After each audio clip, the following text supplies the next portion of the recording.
ଜୟ ଜଗନ୍ନାଥ। ଆମ ମ୍ୟାରେଜ ପରେ first blog video. ଆଉ ଆମ 2 ଜଣ ତରଫରୁ ସମସ୍ତଙ୍କୁ ହାପି ନ୍ୟୁ ଇୟର। ଆମ ଦିନ ଷ୍ଟାର୍ଟ କଲୁ ମନ୍ଦିର ଯିବାକୁ। ତାପରେ ଯାଇ ପହଞ୍ଚିଗଲୁ ମା ଲକ୍ଷ୍ମୀଙ୍କ ମନ୍ଦିରରେ।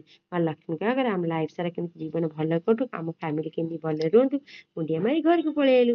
ତାପରେ ସାରଙ୍କର ଇଚ୍ଛା ହେଲା ଟିକେ ବୁଲିବାକୁ ଯିବାକୁ। ସାର୍ କହିଲେ ଚାଲ ଜଗା ଦର୍ଶନ କରିବାକୁ ଯିବା। ମୁଁ କହିଲି ଯିବା ଚାଲ। ତାପରେ ଆମେ ବାହାରିଗଲୁ ଜଗା ଦର୍ଶନ କରିବାକୁ। ତାପରେ ଆମେ ଯାଇ ପହଞ୍ଚିଗଲୁ ଲବଣଗିରି ଜଗନ୍ନାଥ ମନ୍ଦିରରେ। ଏତେ ସୁନ୍ଦର ହେଇଛି, ଯୋଉଟା ଖୋର୍ଦ୍ଧା ପାହାଡ ଉପରେ ଅବସ୍ଥିତ ଜଗନ୍ନାଥ ମନ୍ଦିର। କେତେ ସୁନ୍ଦର ହେଇଛି ସତ କହିବି, ଏତେ ସୁନ୍ଦର ମନ୍ଦିର ମତେ ଲାଗିଲା ମୁଁ ପୁରୀ ଆସିଛି। ଆପଣ ମାନେ ଯାଇଛନ୍ତି ନା ନାଇଁ? ଜଗା ଦର୍ଶନ ଭଲରେ ଭଲରେ କରିସାରିଲା ପରେ ସାର୍ ଆମର ପଚାରିଲେ କହିଲେ ଜଗନ୍ନାଥଙ୍କୁ କଣ ମାଗିଲେ? ମୁଁ କହିଲି ତମେ କଣ ମାଗିଲେ ଆଗ କହୁନ। ସେ କହିଲେ ମୁଁ କହିବିନି। ମୁଁ କହିଲି ମୁଁ ବି କହିବିନି।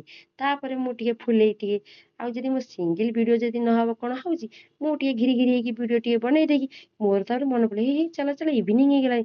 ତାପରେ ଇଭିନିଂ ରେ ବାଟରେ ଆସିଲା ପରେ ସାର୍ ଆମର କହିଲେ ଚାଲ ଟିକେ ଚାହା ପିଇବା।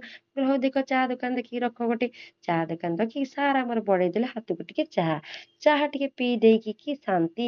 ଦେଖୁନ ଖିରି ଖିରି ହସି ଦଉଛି ଚା ମୁଁ ପିଇକି।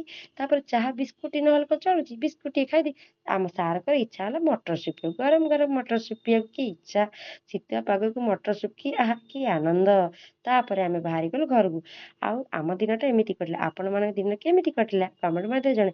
ଆଉ ଆମ ଭିଡିଓ ଯଦି ଭଲ ଲାଗେ ଲାଇକ୍ କମେଣ୍ଟ ସେୟାର ସବସ୍କ୍ରାଇବ କରିବାକୁ ଭୁଲିବେନି। ରହିଲି, ଜୟ ଜଗନ୍ନାଥ।